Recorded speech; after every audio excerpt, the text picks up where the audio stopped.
Здравствуйте, уважаемые абитуриенты! Сегодня у нас с вами консультация по физике, которую буду проводить я, Юсупов Азат Равильевич, доцент кафедры физики и нанотехнологий. Мои контакты указаны на экране. Это номер моего телефона, привязанный к WhatsApp, и мой e-mail. Все возникающие у вас вопросы по процедуре экзамена, пожалуйста, направляйте непосредственно по данным контактам. Я постараюсь максимально оперативно на них ответить. Сегодня мы с вами поговорим о процедуре прохождения экзамена, какие основные моменты необходимы для учета при выполнении задания по экзамену физика. Ну и рассмотрим мы с вами две типовые задачи, которые будут встречаться непосредственно в самом тесте. Начнем мы с вами с формы и процедуры экзамена. Вы, наверное, уже ознакомились и с программой вступительных испытаний, и, соответственно, с расписанием проведения экзамена. Напоминаю, что у нас тест пройдет, или тест, точнее, будет открыт с 22 июля в 10 утра до 24 июля 8 вечера. При этом обращаю ваше внимание, что тест вам необходимо будет выполнить за 1,5 часа до закрытия теста. В противном случае вы не будете допущены непосредственно к конкурсу, либо будете выполнять тест в резервный день, но при условии предоставления документов, подтверждающих невозможность выполнения теста в отведенные сроки. Резервный день будет также доступен для абитуриентов, подавших документы после 21 июля, поскольку у нас прием документов идет до 25 июля. Поэтому здесь, пожалуйста, обращайте внимание в том числе и на сроки подачи документов.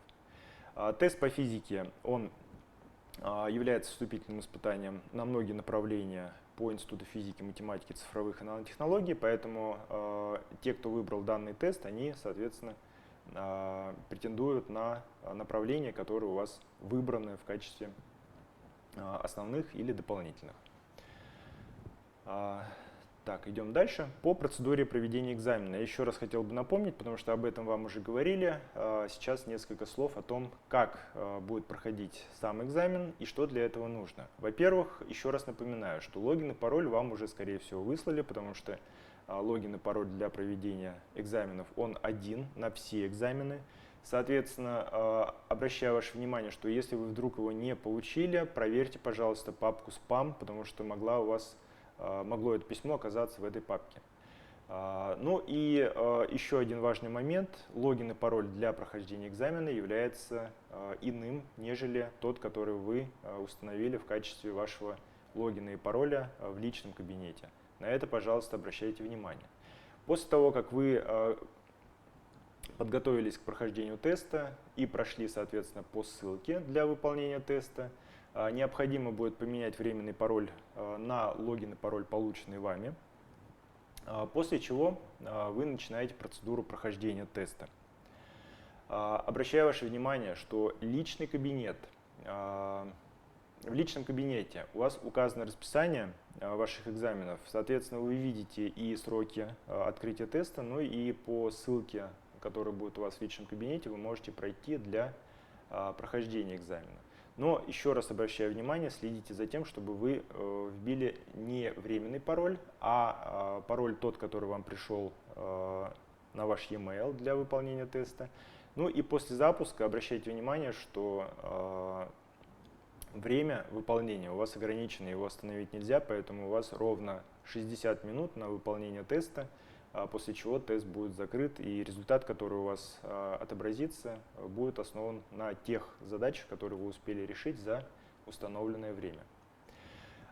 Кроме того, обращайте внимание, что на сдачу дается только одна попытка, вы не можете пересдать данный экзамен, и, соответственно, время, еще раз повторюсь, у вас 1 час. Соответственно, если тест у нас закрывается 24 июля в 20:00, это значит, что вы должны начать тестирование 24 июля в 19:00, то есть это крайний срок.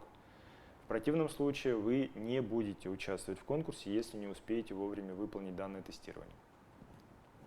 Особенности проведения вступительных испытаний. Сейчас мы с вами поговорим уже непосредственно о тесте, о содержании теста и типах задач, которые там будут встречаться. Во-первых, обратите внимание, что на выполнение экзаменационной работы по физике вам отводится 60 минут, еще раз повторяю, потому что на некоторых экзаменах время может быть больше. Соответственно, работа включает в себя 25 заданий, то есть это тесты разной типологии. Оценивается все это по 100-бальной шкале, и балл выставляется по полностью решенной задаче.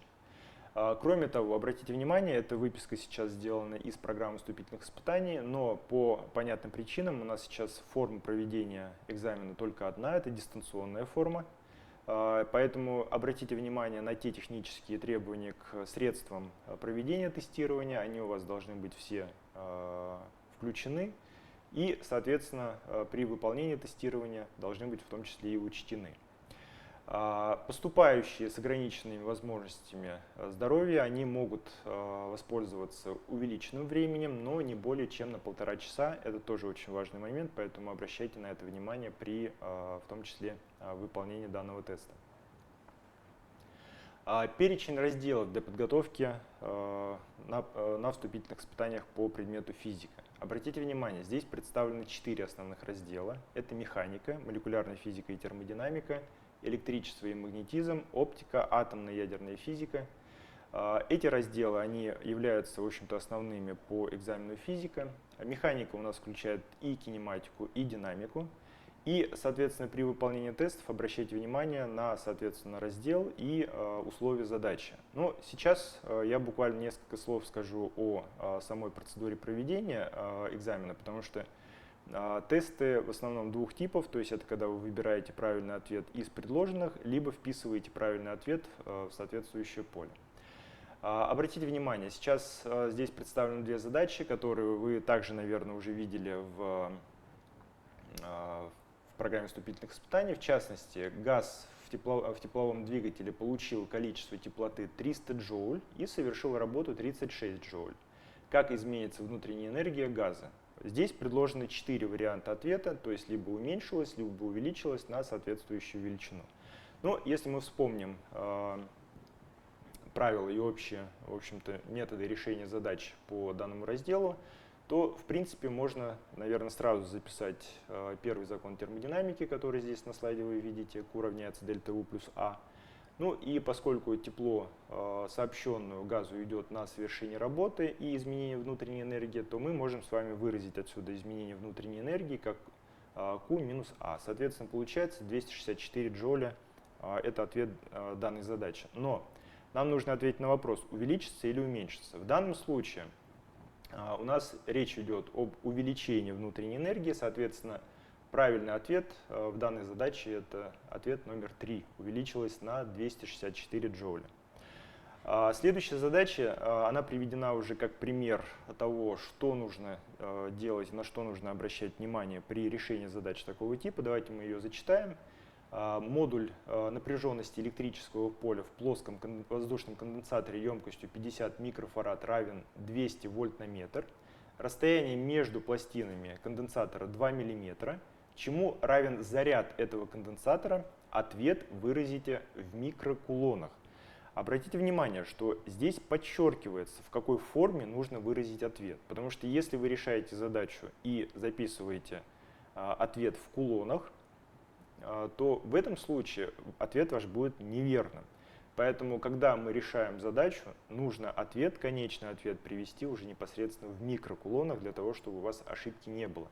Таких задач будет достаточно много. Кроме того, по тестовым заданиям, там, где нет необходимости задание прорешивать, то есть когда нужно ответить на конкретный вопрос и выбрать правильный вариант ответов, ответ бывает так, что скрыт уже непосредственно в самом вопросе. Поэтому здесь, пожалуйста, не торопитесь и внимательно прочитайте условия задачи. Но если мы возвращаемся с вами к задаче о микрокулонах, то решается она достаточно просто. Напряженность поля в конденсаторе определяется по формуле, которую вы видите на слайде. То есть в данном случае это E равное U деленное на D. Соответственно, мы выражаем отсюда с вами величину U, равную E умноженную на D, и рассчитываем заряд согласно формуле Q равное C умноженное на U. В итоге мы получаем с вами ответ сначала в кулонах, то есть это получается 50 на 10 в 6, минус 6 на 200, на 2 и на 10 минус 3.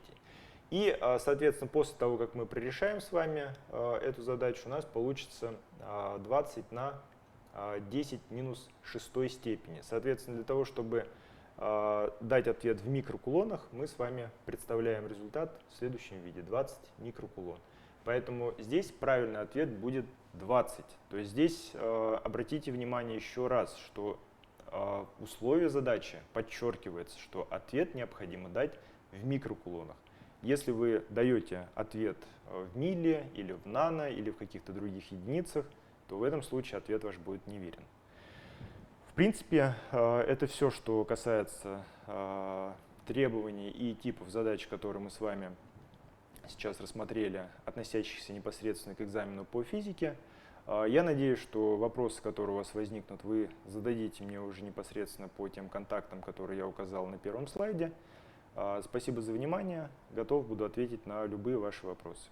Удачи вам на экзамене.